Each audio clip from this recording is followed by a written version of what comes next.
Does one race or nationality produce more criminals than another? Here are answers to questions about criminality. In this session of our series, Dr. Kelly will study the relationship of race and national origin to criminality. He calls the study the ethnological criminal. White. Irish extraction. White. Mexican. White. Irish Scotch. Negro. White. Italian descent. White. Spanish American. You know, every wanted circular, every piece of description about a criminal, every record card, report from a penitentiary carries a racial designation. It goes along with hair color, eye color, height, weight, scars, and other marks. And it's considered to be very important information. But is it really very pertinent? Is it important to know race in order to identify a person, to apprehend him? What's its relation to crime? We find white, Italian American, or Negro. Wouldn't it be better to have skin color? Because it varies. Take this Negro, for example. He's very light complected. And after all, if you were thinking of an individual Negro, you might think of dark, light shades of chocolate. This might be a lot more important than the word Negro. Why do we have this sort of thing? Actually, it stems primarily from a notion that's handed down from an idea that many Americans had, that there was an Anglo-Saxon superiority, and strangers coming in were looked at as being potentially evil and criminal. And at every time, the American Indian, the Chinese, the Japanese, the Dutch, the Irish, the Jews, the Negroes, the Mexicans, these people at some time have been considered potentially criminal. It's self-explanatory.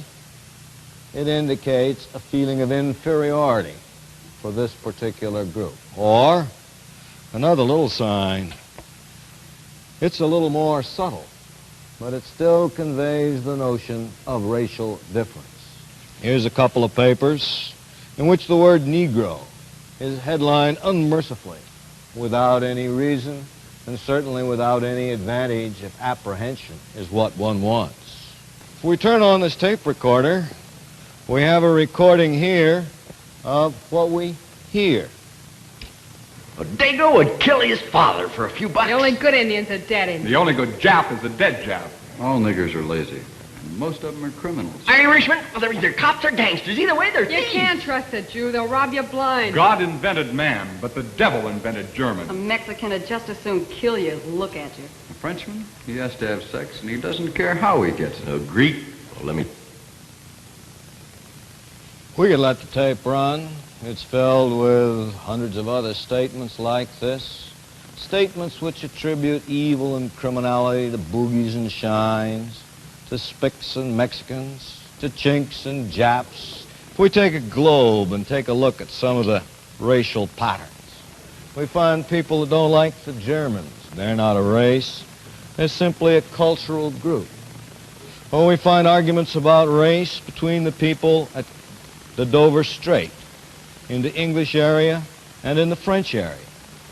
Now, oddly enough, these people come from essentially the same racial stock.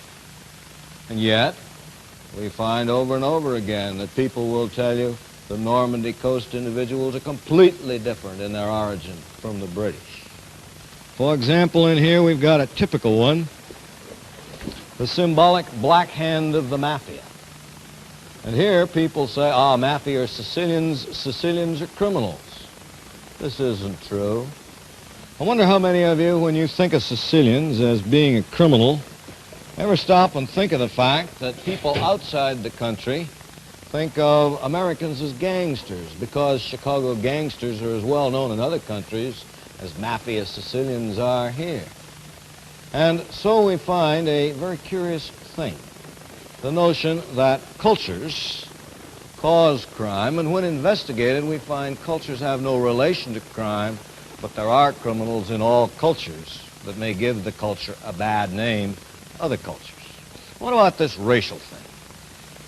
If we take any book, even the simplest kind, a little pocketbook, we'll find a pretty adequate description of different classifications of race.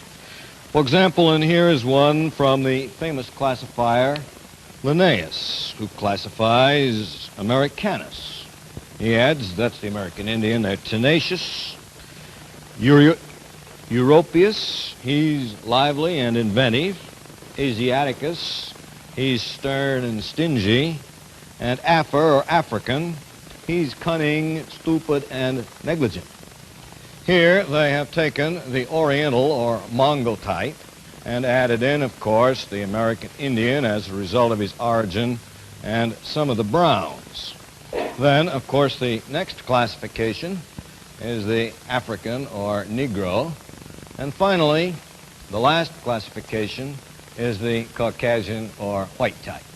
Now, many people, particularly the uninformed, still feel that if you take, for example, the skull of a great ape and you hold it up alongside a person and look at him, you then try to figure out in what way does he resemble the great ape. And if you can find any resemblances, then you say, well, he looks apish, so he's act apish, and in that way he's apt to be more potentially a criminal. As a matter of fact, if you consider this problem, and it's been well done in a book, The Human Animal, by Western LeBar, you'll find a very fascinating discussion.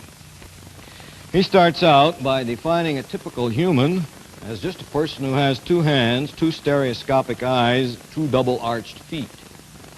This is a better description. It doesn't get caught in this problem of skin color. And then he points out the Caucasian may have white skin, blue eyes, and vertical faces, and these are pretty far away from apish types, so may be considered advanced or specialized, as opposed to the Negro, who is dark-skinned and has a somewhat prognathic or sticking-out jaw. And right away, whites will say that shows that we're further along the evolutionary scale, but if you consider a couple of other factors, for example, the length of the thigh bone and the type of heel. These are two evolutionary characteristics. The longer the bone, the better developed the heel, the more advanced, theoretically, away from the ape.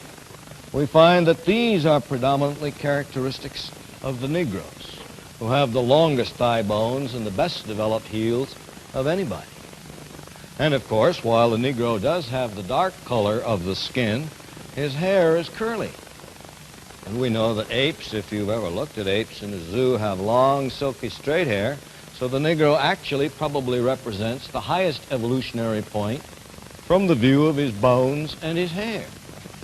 And if we take our Mongolian group, our Chinese and Japanese friends, and we look at his nose, which is somewhat saucer-shaped, this, of course, is pretty typical of the animal or apish type, so he isn't very well advanced here. But if we move just a half inch up to his eye, his epicanthal eye fold, this is probably one of the most specialized features. And in this area, he's way ahead of all other humans. Then, of course, if we look at his chest, we find he's essentially hairless. And remember, apes are covered with hair, so the persons who are most hairless essentially are the furthest advanced. There are, of course, a lot of people who simply ignore these scientific findings and will, by offering statistics of a sort, attempt to prove their point.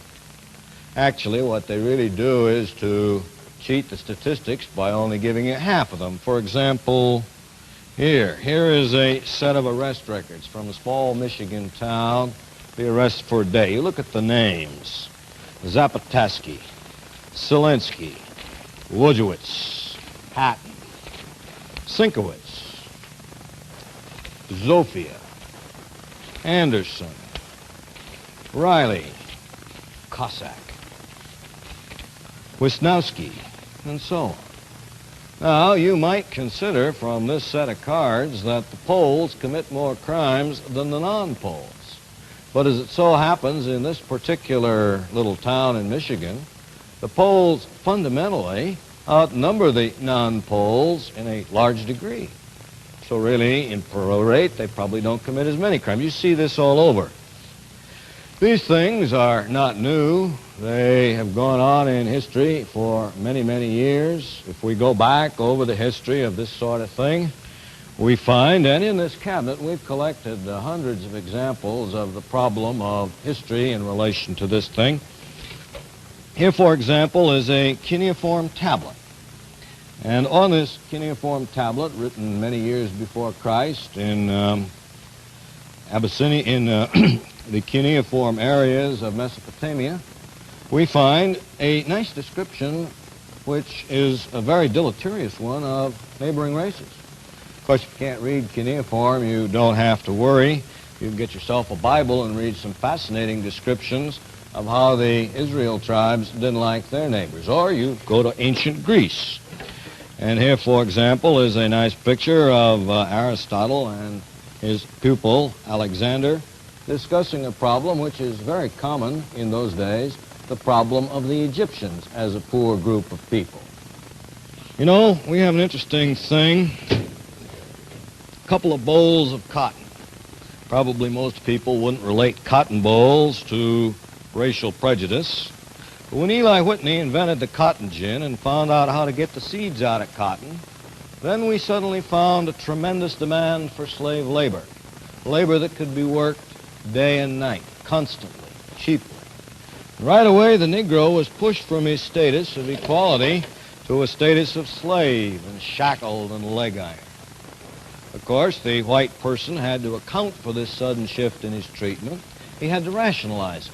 And so, to rationalize it, he simply ascribed to the Negro characteristics of stupidity, laziness, criminality, dirtiness, bad smell, and this then permitted him to treat him in a subhuman way. And if you take a look at the books, you find all sorts of them around the world. For example, here's one, English, Frenchmen, and Spaniards, written by a Spaniard, which isn't very complimentary to the other two. And here's a dandy, The English, Are They Human? This, of course, was written by a Dutchman. And another one, I think most interesting, published in 1904, a book by a very well-educated Chinese, As a Chinaman Saw Us, in which the Chinaman complains bitterly about our body odors, and he also points out he doesn't think we'll ever make it as a culture. It's a comforting thing, I think, for Americans to recognize that there are many other countries which are just as good at slinging slurs as are we in the United States. For example, here's one. Trust a snake before a Jew before a Greek, but never trust an Armenian. And here's another one. The Germans gorge and swill themselves to poverty, disease, and hell. Trust a German as you would a dog. And here's a final one. Thievish as an American, drunk as a Pole, vindictive as a Corsican, tricky as a Greek. This whole book is a dictionary of such slurs. This brings us to a remote link between race and national origin, or actually the problem in relation of prejudice in relation to crime. To give us some understanding of this background and link, I'd like to have our announcer, Bill Trieste, describe some pictures we took of typical American scenes. This is a typical street in one area of a major West Coast city. Some people call it Boogie Town. Others call it, more politely, the Negro section. A few call it a disgrace. Here on streets like this live most of the Negroes of the city, locked in by invisible but clearly defined boundaries. Almost every city in America is dotted by such sections, areas populated by people of a particular race or national origin. Segregation of this sort has been declared unconstitutional by the Supreme Court of the United States, but it persists, finding its strength in cultural and economic patterns.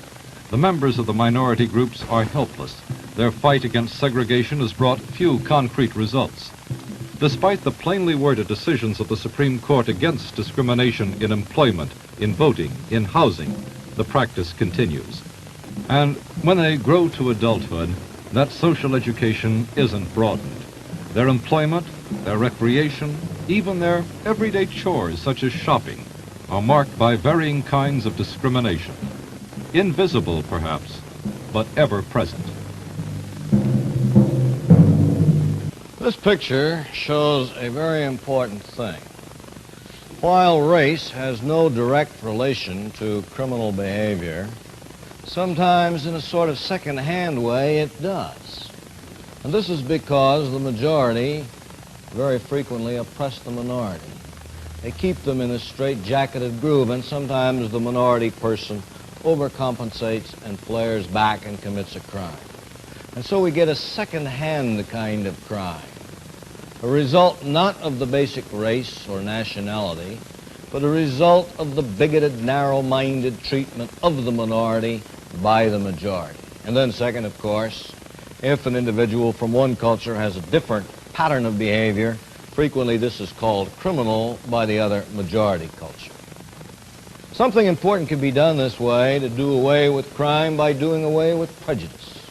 And one simple start might be, for example, to reorganize wanted cards by the simple process of scratching out the place where it says race and putting in the blood type, A, B, or O. This idea was suggested by Boyd in his book, Genetics and the Races of Man. And Boyd's basic point was that the important thing, if you must have racial separation technically, is to use blood types because they can only be told in the laboratory. They can't be told by looking. This would do away with the idea of skin color. It would do away with the idea of saying he's different, so he's inferior, so he must be a criminal. There's no relation between race and criminality, and there's no relation between culture and criminality. And if we use blood types, types we can't see to indicate this sort of thing, then we would be able to do away with the fundamental idea of differences in people, differences in criminality as a result of racial differences. We would be able to recognize the fact you can't tell by looking.